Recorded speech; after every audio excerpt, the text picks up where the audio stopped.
کے پیروکاروں کو، جن کو وہ مانتے ہیں ان کو ہم بھی مانتے ہیں، اس لیے ہم کسی کی توہین نہیں کرتے۔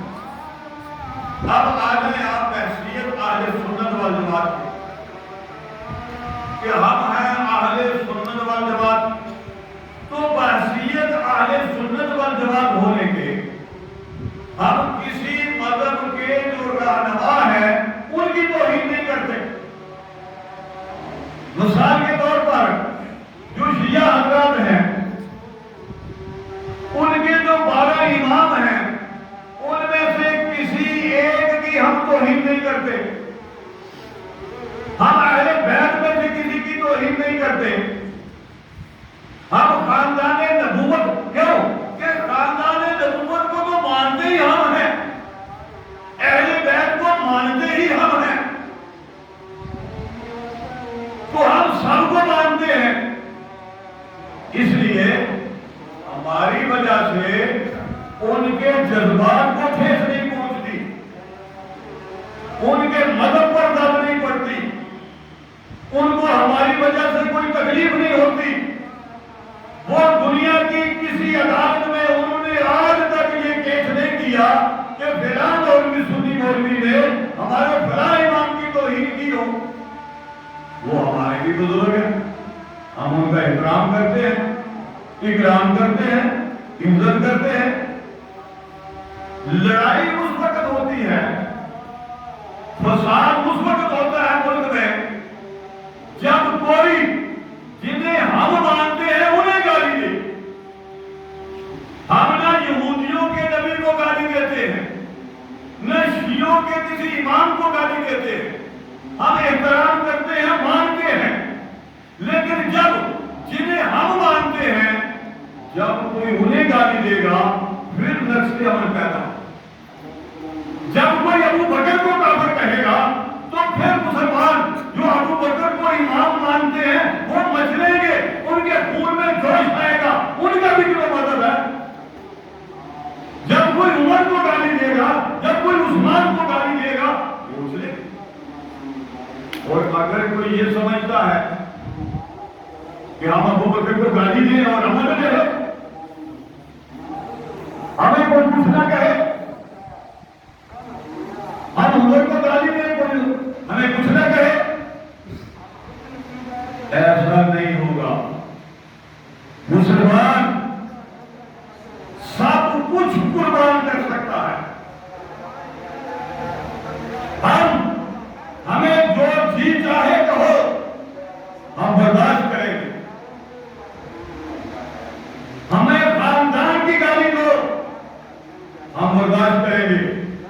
لیکن اس کو گالی دو جسے مسلم نے محمد عربی نے کھڑا کیا ہے، یہ ہم برداشت نہیں کریں۔ بے شک بے شک بے شک۔ لا کوئی ایسا امام دنیا میں جس کو محمد عربی نے اپنے مسلم پہ کھڑا کیا۔ تمہارے یہ کہنے سے کہ ہم نہیں مانتے، اس سے تو مسئلہ حل نہیں ہوتا۔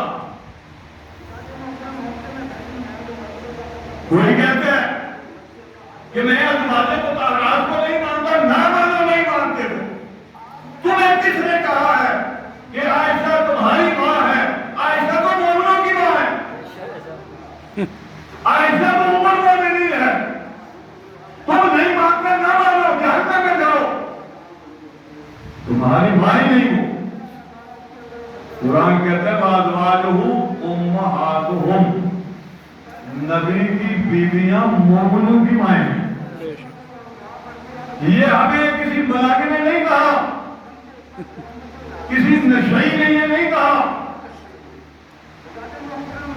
یہ کسی ایسے آدمی نے نہیں کہا جسے اپنے باپ کا نام نہیں آتا، یہ ہمیں اللہ نے کہا ہے، بے شک بے شک۔ اللہ کے قرآن نے کہا ہے۔ سبحان اللہ، ماشاء اللہ۔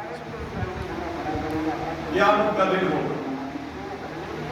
اللہ رب العالمین آگے سے پوچھیں گے تم کیا لائے؟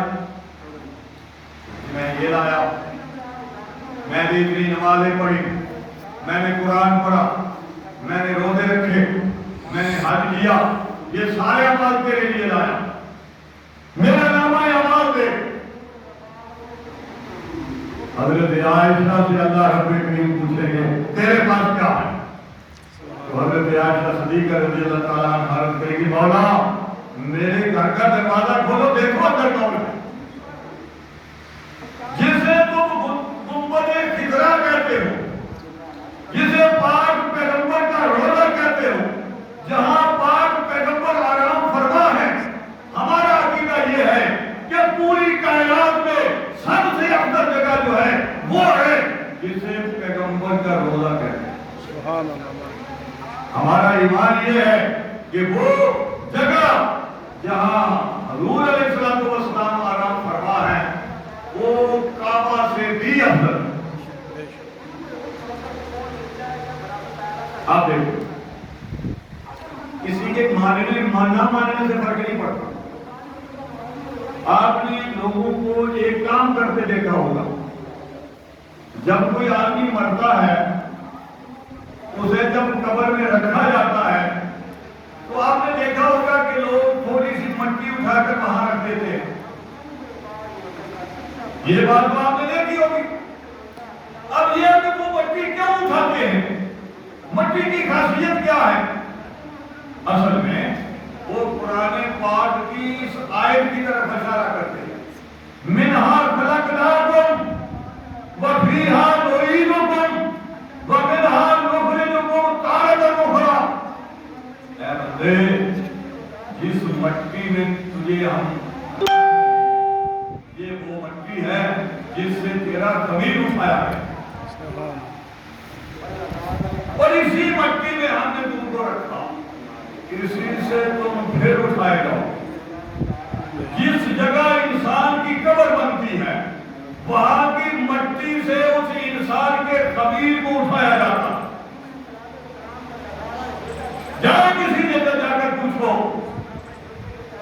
جہاں حضور دفن ہے، جہاں حضور آرام فرما ہے، وہاں کوئی اور بھی ہے؟ حضور اکیلے ہے یا کوئی اور بھی ہے؟ آنکھیں کھولو، وہاں ابو بکر ہے، وہاں عمر ہے۔ قرآن کیا کہتا ہے؟ منہا خلقناکم، یہ وہ مٹی ہے جہاں سے تمہیں اٹھایا گیا، تمہیں بنایا گیا، تمہارے ضمیر میں یہ مٹی ملائی گئی۔ جس مٹی سے اللہ نے محمد رسول اللہ کو بنایا، اسی مٹی سے اللہ نے ابو بکر کو بنایا، اسی مٹی سے اللہ نے عمر کو بنایا۔ ہمارے ماننے یا نہ ماننے سے کوئی فرق نہیں پڑتا۔ ہم سیدھے سادے لوگ، جو آدمی اچھا کام کرتا ہے ہم اس کی تعریف کرتے ہیں، جو برا کرتا ہے اس پہ تنقید کرتے ہیں، خواہ وہ اپنا ہو یا بیٹا۔ یہ جو پنجاب اسمبلی ہے، پنجاب اسمبلی، اور بالخصوص اس میں پنجاب اسمبلی کے سپیکر جناب چودھری پرویز الہی صاحب، اس میں مولانا محمد الیاس کلیوٹی جو نون لیگ کے ہیں، اس میں مولانا معاویہ اعظم، یہ جو لوگ تھے یہی نہیں بلکہ اس میں پی ٹی آئی والے سارے، نون لیگ والے، پی پی والے، یہ جتنے پارلیمنٹ کے ممبر تھے سب نے ایک قانون بنایا، اسے کہتے ہیں بنیاد اسلام بل۔ اس بل میں کیا تھا؟ کوئی آدمی نبی کے خلفاء کے خلاف بکواس نہیں کر سکتا۔ کوئی آدمی اگر ابو بکر کو گالی دیتا ہے، عمر کو گالی دیتا ہے، عثمان کو گالی دیتا ہے، علی کو گالی دیتا ہے، معاویہ کو گالی دیتا ہے، تو قانون حرکت میں آئے گا، اس کو پکڑا جائے گا۔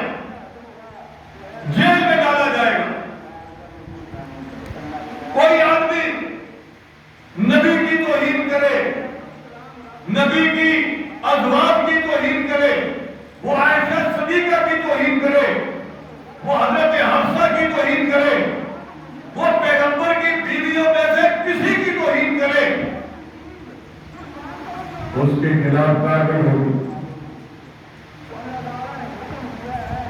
وہ اہل بیت کے خلاف کوئی بات کہے اس کے خلاف کارروائی ہوگی، وہ پکڑا جائے گا.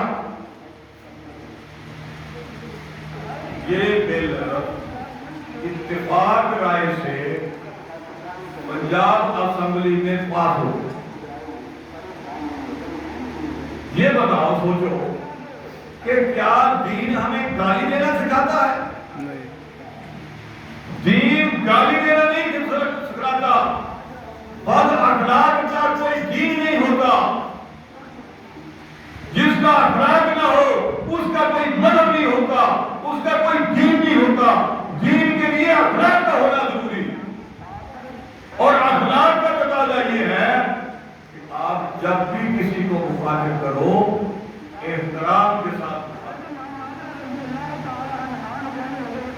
اب اس بل کے آنے کے بعد وہ لوگ جن کا کام صحابہ پر بھونکنا ہے، وہ لوگ جو ابو بکر کی صحابیت کا انکار کرتے ہیں، اور تمہارے انکار کرنے سے کیا ہوتا ہے؟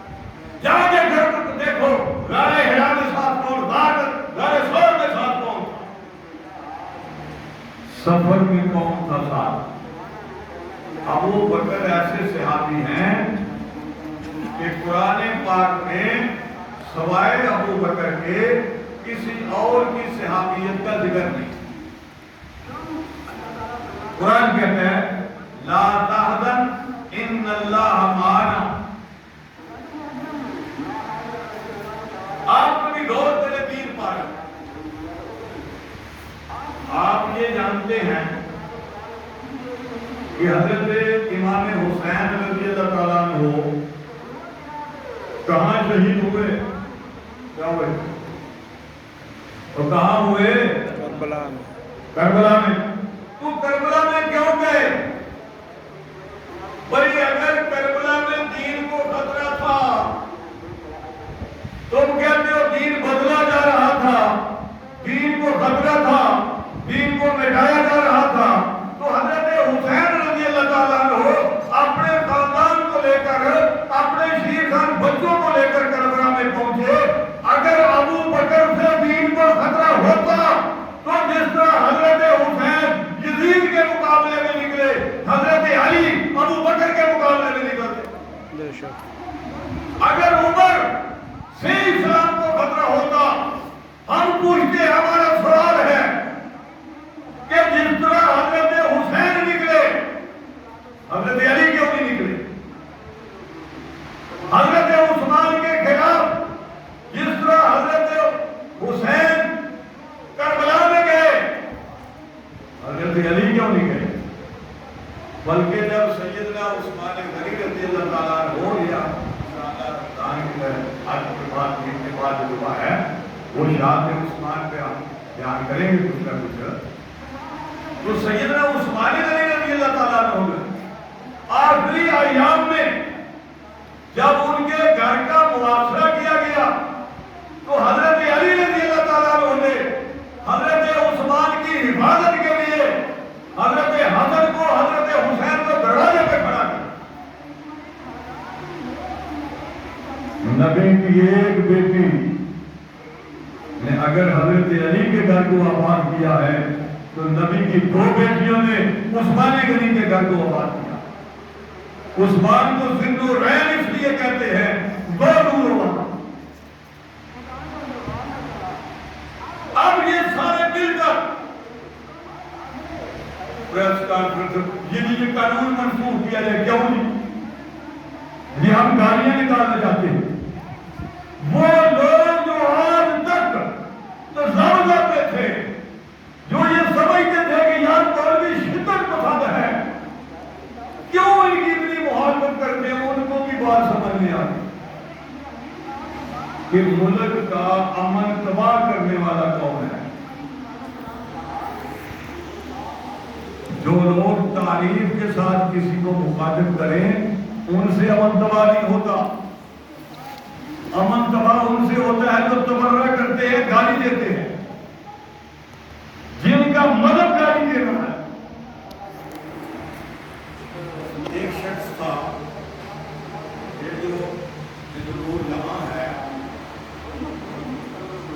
نور جہاں نے ایران میں خط لکھا،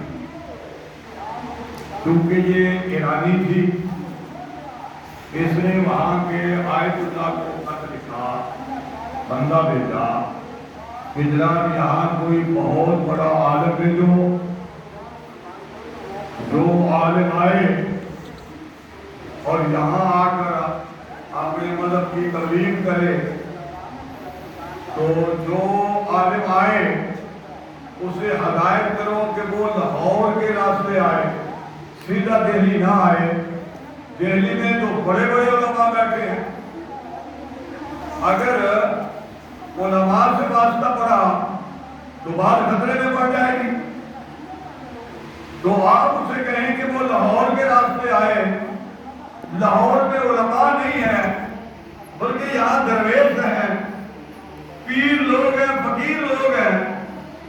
تو یہ جو پیر ہوتے ہیں یہ بحث مباحثے میں نہیں پڑھتے، ان کا کام تو اللہ اللہ کرنا ہوتا ہے، تو لاہور کے راستے بھیجو۔ اب ایک مبلغ صاحب آئے لاہور، انہوں نے کسی سے پوچھا کہ یہاں سب سے بڑا مشہور جو ولی اللہ ہے، درویش ہے، وہ کون سا؟ میں نے کہا جی یہاں ہے میاں میر صاحب۔ اچھا، اب وہ صاحب جو ہے وہ میاں میر کے پاس آ گئے، میاں میر سے آ کر گئے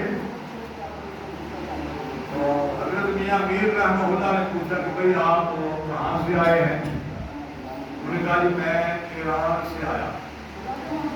حضرت میاں میر رحمہ اللہ نے پوچھا کہ آپ وہاں کیا کرتے تھے؟ اس نے کہا جی میں اہل بیت کے فضائل بیان کرتا۔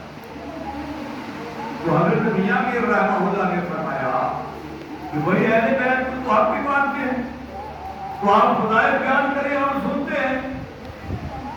اب کوئی شخص کھڑا ہوا تو اس نے فضائل بیان کرنے شروع کیے کہ حضرت حسین رضی اللہ تعالیٰ عنہ جو ہے انہیں اللہ نے یہ مقام دیا ہے، یہ مرتبہ دیا ہے کہ جہاں وہ دفن ہیں 40 میل مربع میں جتنے لوگ دفن ہوئے ان کی وجہ سے سارے بخشے گئے۔ حضرت امام حسین کی وجہ سے جہاں ان کی قبر ہے، ان کی قبر کے گرد 40 مربع میل میں زانی آیا، شرابی دفن ہوا اور کافر دفن ہوا، سارے کے سارے اللہ نے بخش دیے امام کی وجہ سے۔ تو حضرت میاں میر رحمۃ اللہ علیہ نے فرمایا سبحان اللہ، ماشاءاللہ، کیا کہیں، ایک مرتبہ پھر بیان کیجیے۔ اب اس نے دوسری مرتبہ پھر بیان کیا، ماشاءاللہ کیا کہیں، ایک مرتبہ پھر بیان کیجیے۔ جب 2-3 مرتبہ ہو گیا تو حضرت میاں میر صاحب نے پوچھا کہ جناب ایک بات تو بتائیے، یہ حضرت حسین کو جو اللہ نے مقام دیا ہے کہ ان کی وجہ سے 40 مربع میل میں جو لوگ دفن ہوئے ہیں وہ سارے کے سارے بخشے گئے، ان کو یہ مقام ملا ہے، یہ کس وجہ سے ملا؟ کہنے کہ ان کو مقام ملا نامی کی وجہ سے، حضرت محمد رسول اللہ صلی اللہ علیہ وسلم کی وجہ سے۔ تو حضرت میاں میر رحمۃ اللہ علیہ نے فرمایا کہ بھائی پھر ہمیں یہ بات سمجھا دو کہ جو جسے تم نواسہ مانتے ہو اس کے بارے میں تمہارا نظریہ عقیدہ یہ ہے کہ جہاں ان کی قبر ہے ان کی وجہ سے 40 مربع میل کا ایریا جو ہے وہ سارا کا سارا بخشا گیا، اور جو نانا ہے اس کے پہلو میں جو دو بھرے ہوئے ہیں ان کے بارے میں تمہارا کیا خیال ہے کہ نانے کی وجہ سے وہ نہیں بخش جا سکتے؟ نانے کو تم اتنا اختیار نہیں دیتے، نانے کی شان کو اتنا نہیں مانتے کہ جو اس کے پہلو میں دفن ہے وہ بخشے جائے۔ اب وہ واپس چلا لاہور سے ہی واپس چلا گیا، اس کا نام تھا نور اللہ شورستری، جس کو کہتے ہیں شہید ثالث۔ یہ افغانستان میں گیا افغانستان والوں نے اسے پھانسی چڑھا. اس نے کہا تو ابو بکر کے خلاف بھونکتا ہے, نبی کی بیویوں کے خلاف بکواس کرتا ہے, تجھے زمین پر زندہ رہنے کا حق نہیں, وہ مار دیا ہوں. تو یہ اسے کہتے ہیں شہید ثالث, تیسرا شہید ہے.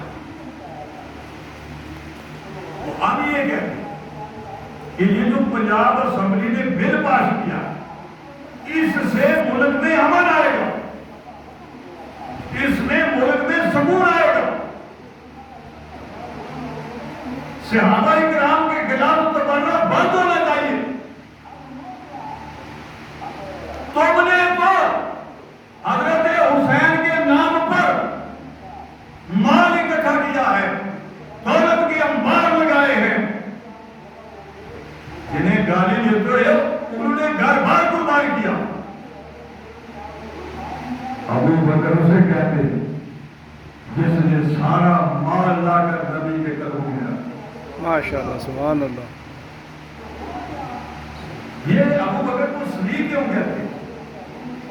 کچھ چیزیں ایسی ہوتی ہیں ہم پیدائشی طور پر سنتے آئے, ان باتوں کو ماننا ہمارے لیے آسان ہے کہ ہم بچپن سے سنتے آئے. ذرا دیکھیے کہ مکے کا ماحول ہے, مخالفت زوروں پر ہے, مسلمان جو ہے انگلیوں پر ان کے نام گنے جا سکتے ہیں, اور قرآن نے کہہ دیا کہ سبحان الذی اسری بعبدہ لیلا من المسجد الحرام الی المسجد الاقصی. پاک ہے وہ ذات جو لے گئی اپنے بندے کو مسجد حرام سے مسجد اقصی تک. اس میں سفر معراج کا ذکر ہوا کہ اللہ پاک اپنے پاک پیغمبر کو مسجد حرام سے اٹھاتے ہیں, مسجد اقصی تک لے جاتے ہیں, اور مسجد اقصی سے پہلے دوسرے تیسرے چوتھے آسمان پر لے جاتے ہیں. اب ہم اس لیے مانتے ہیں کہ مسلمانوں کے گھر میں پیدا ہوئے. قرآن کے بارے میں ہمارا عقیدہ یہ ہے کہ اس کی زیر زبر میں کوئی فرق نہیں ہے, لیکن ذرا اندازہ لگاؤ کہ جس وقت یہ آیت اتری ہے اس وقت اس کو ماننا کتنا مشکل تھا. ہر طرف کافر. اب وہ دو چار کافر اکٹھے ہوئے, ابو جہل نے کہا سنو, یہ جو کہا گیا ہے, یہ جو محمد صلی اللہ علیہ وسلم کہتے ہیں کہ میں راتوں رات مکہ سے مسجد اقصی تک بیت المقدس چلا گیا, وہاں سے پہلے آسمان, دوسرے تیسرے چوتھے پانچویں چھٹے ساتویں آسمان میں چلا گیا, یہ بات ماننے والی نہیں. اگر کوئی آدمی یہ بات کہے, یہ بات ناقابل تسلیم, وہ فہم میں نہیں آ سکتی. اب ہوتا ہے ابو بکر کے پاس جاؤ, مجھ سے جا کر پوچھو کہ اگر کوئی آدمی یہ دعویٰ کرے کہ میں رات کے کچھ حصہ میں مکہ سے بیت المقدس گیا, وہاں سے پہلے آسمان پر گیا, پھر دوسرے آسمان پر گیا, تیسرے پر گیا, چوتھے پر گیا, پانچویں پر, چھٹے پر, ساتویں پر, میں نے جنت کو دیکھا, دولت کو دیکھا, واپس آ, تو کیا یہ بات ماننے والی ہے؟ تو یقیناً ابو بکر کہیں گے کہ نہیں. اب دو چار آدمی ابو بکر کے پاس گئے تو جا کر کہنے لگے یار یہ بات تو بتاؤ کہ اگر کوئی آدمی یہ کہے کہ میں رات کے کچھ حصہ میں مسجد حرام سے مسجد اقصی تک گیا, آپ جانتے ہیں کہ یہ کتنے دنوں کا سفر ہے, پھر وہاں سے میں پہلے آسمان پر گیا, دوسری, یہ سارا وہ بیان کرے, تو کیا یہ بات ماننے والی ہے؟ جو لوگ عقل مند ہوتے جن کی اللہ رب کریم حفاظت فرماتے فوراً فیصلہ نہیں کرتے. جب ان سے کچھ پوچھا جائے تو پہلے خریدتے ہیں, وہ تحقیق کرتے ہیں، جستجو کرتے ہیں، پھر جا کر جواب دیتے ہیں۔ سیدنا ابوبکر صدیق رضی اللہ تعالیٰ عنہ نے فرمایا بھئی یہ بتاؤ کہ یہ کہا کس نے ہے؟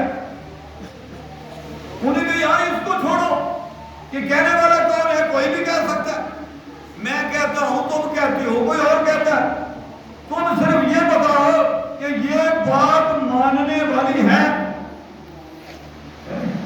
پہلے یہ بتاؤ یہ کہا کس نے؟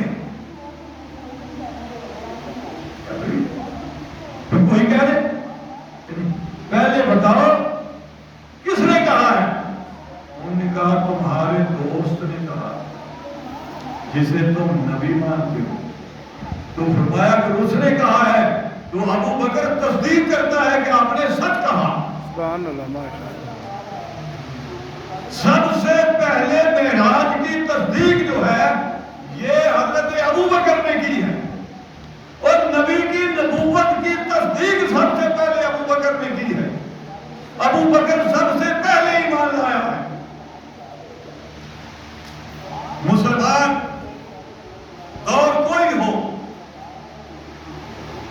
آپ پیچھے چلے جائیں، آپ دیکھیں دو چھوٹے بچے ہیں معصوم، وہ آ کر حضرت عبد الرحمن بن عوف سے پوچھتے ہیں جنگ میں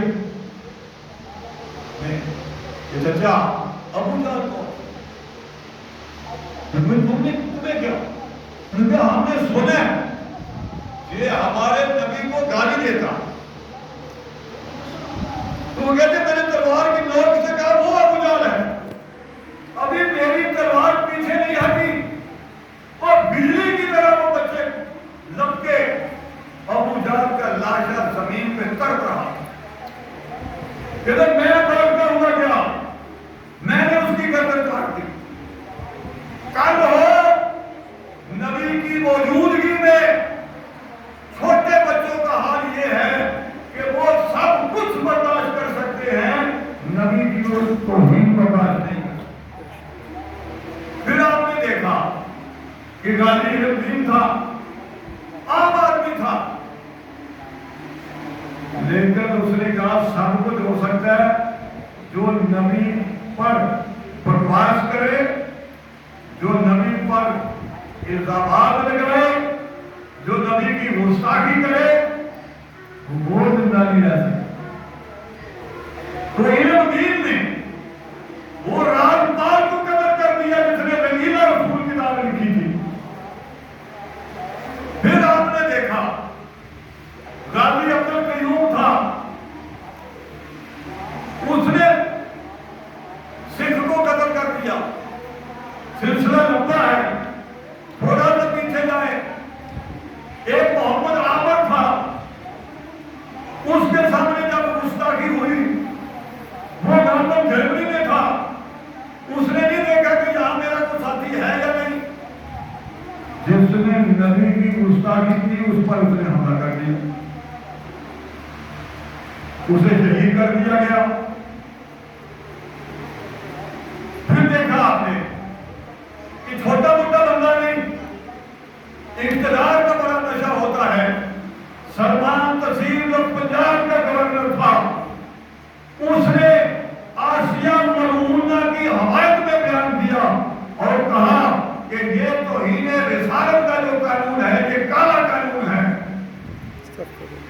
حسین کے بھائیگار میں سے اللہ نے ممتاز قادری کو کھڑا کر دیا، اس نے اسے گولی مار دی۔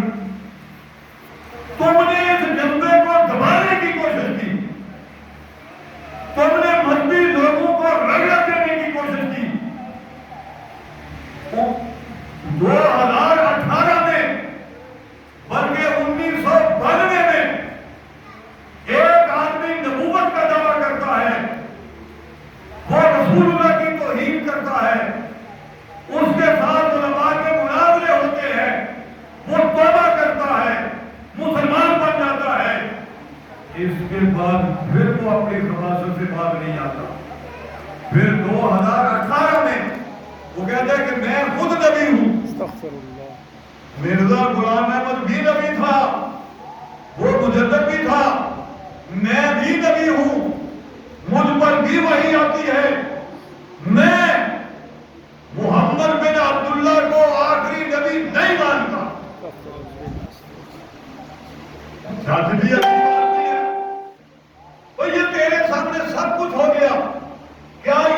دیوانی مقدمہ جو 100 سال چلے گا، تمہیں پتہ ہی نہیں کہ مسلمانوں کے جذبات کیا ہے. ہم لٹ گئے، مر گئے، کٹ گئے، سب کچھ برداشت کر سکتے ہیں، نبی کی گستاخی برداشت نہیں کر سکتے.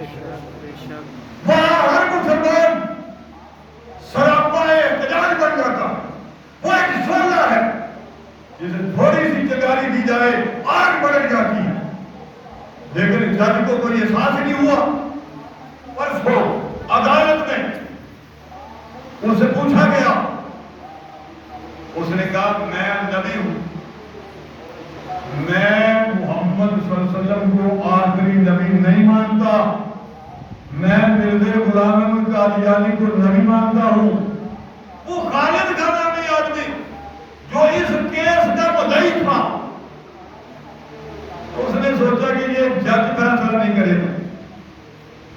جج تو انتظار کرتے ہیں کہ کب احتجاج ہو، کب امریکہ آئے، فرانس آئے، برطانیہ آئے، ان کا دباؤ پڑے، وہ ہمیں ڈالر دے، پیسے دے، اس کو ہم رہا کر دیں. عدالت کے اندر ہی اس نے فائر کیا اور اس ملعون کو مدعی نبوت، جھوٹے مدعی نبوت کو عدالت کے اندر ہی قتل کر دیا. سبحان اللہ، ماشاءاللہ. اس قتل کا ذمہ دار وہ جج ہے بالکل جائے. جس نے اس مقدمے کو لمبا کیا. نواز شریف کے فیصلے جو ہیں وہ یوں کر کے کرتے ہو گھنٹے میں، اور سینئر چھوٹا سا جج وزیر اعظم کا فیصلہ کرتا ہے، یہ تمہارا ابا لگتا ہے، اس کا تو فیصلہ نہیں کرتے.